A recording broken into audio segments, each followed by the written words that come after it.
بسم الله الرحمن الرحیم. السلام علیکم و رحمت الله.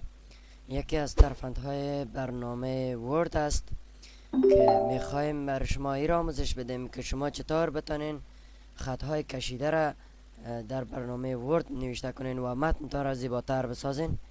که یک نمونهش ما باز میکنم که شما ببینین که این به همچنین اشکال شما چی رقم میتونین یک متن را تایپ کنین. خب این صفحه را بسته میکنیم. در قدم اول پروگرام برنامه ورد باز میکنیم، اندازهش را تعیین میکنیم، جهت نوشتاری را انتخاب میکنیم، موقعیت شروع نوشتن انتخاب میکنیم و فونت خود را بزرگ میسازیم و بولد میسازیم که این بولد ساختیم. بعد از متن خود را نوشته میکنیم. مثلا بسم اول را فارسی میکنین. خب فارسی کردین نوشته میکنین بسم. همین بس نوشته کردین، کلید شیفت را از روی کیبورد میگیرین و حرف جی را نگه میدارین تا جایی که خواستین به کش بخوره تا اونجا را نگه میدارین. بعد میم بسم فاصله الله فاصله الرحمن فاصله الرحیم. اینا بسم الله الرحمن الرحیم. خب حالا شیفت میگیرم، حرف جی را نگه میدارم و بعد چی؟ حرف میم را تایپ میکنم. رحمان الرحیم. خب اینی بود از کلمه را که ساختیم. کنترل میگیرم، انتخاب کاپی و چندین بار را پست میکنم. ای است از نمونه متن کشیده را که شما ساختین. قواعدش در پایین نوشته میکنم، متوجه باشین. برای نوشتن متن کشیده در برنامه ورد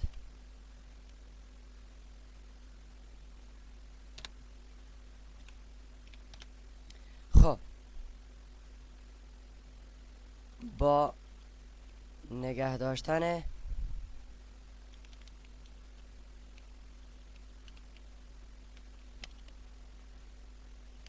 کلیدهای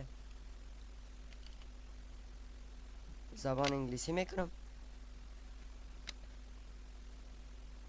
شیفت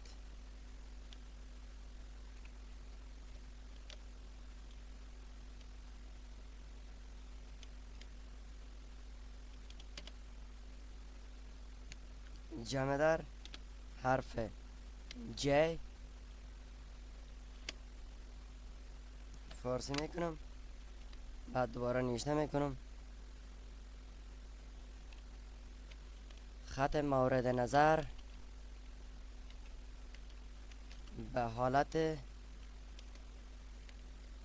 کشیده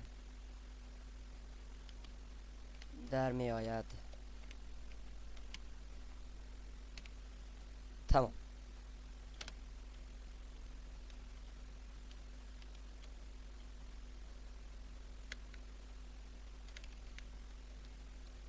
خب متن خود را ذخیره میکنم برای صفحه دسکتاپ. سیو صفحه دسکتاپ، نامشم تعیین میکنم. نمونه دوم. تمام. بعد سر سیو کلیک میکنم، حالی را بسته میکنم و میایم در اینجا ببینید نمونه دوم دارم و نمونه خط کشیده دارم در برنامه ورد. این یک نمونه است و این هم نمونه دومش است